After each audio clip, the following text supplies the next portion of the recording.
Hey everybody, welcome back to Dogwood Springs Outdoors. I'm Jim.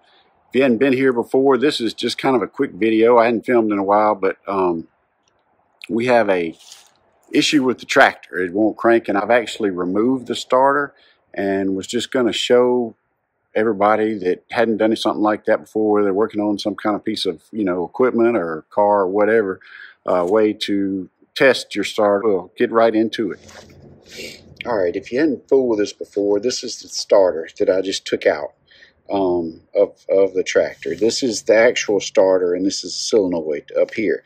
And we'll be able to test with it off, especially we'll be able to see if both are bad or just one of the two are bad.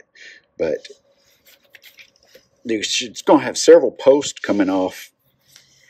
This is, I guess, what I would consider the main one here, and that is going to have your constant 12-volt supply coming from your battery. And so that's where our jumper cables are about to come in handy here. I got the battery out. Then this smaller post right here, still got the nut on it. I put it back on to keep up with it, is going to have usually a lot smaller wire on that, and that also is a 12-volt supply, but it is only when you turn your ignition. When you turn your key, then it gets the feed, and that's what actually engages everything. And then this other post, which is similar in size to the main one, if not the same size, is going from your solenoid to your starter. So that's all of it. And then the other side down here, this gear, so that turns, and that's actually when all this engages, that spins, and that's actually what or it comes out and spins, and that's actually what starts your engine.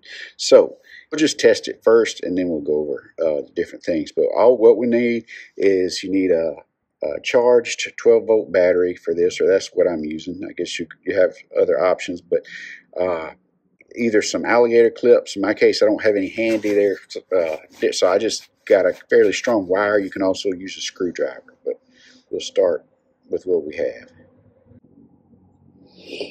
Okay, so we hooked our positive up to our main supply, that terminal I was telling you about that's always got power when you're normally hooked up.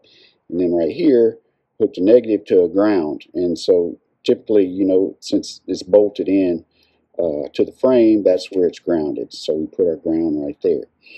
So again, what I'm going to do now is I'm going to use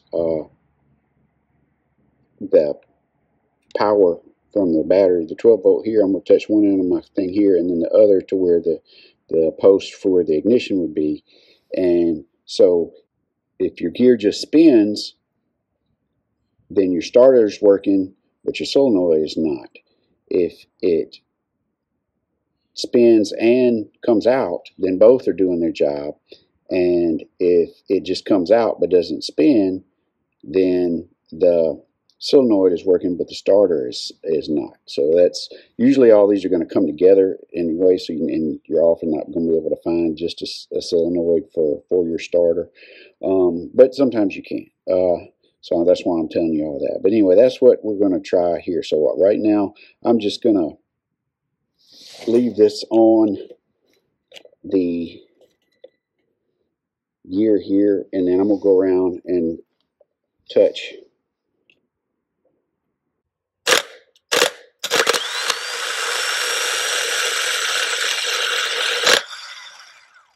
So you can see that one's doing both. It's exactly what it's supposed to be doing. So I got another problem.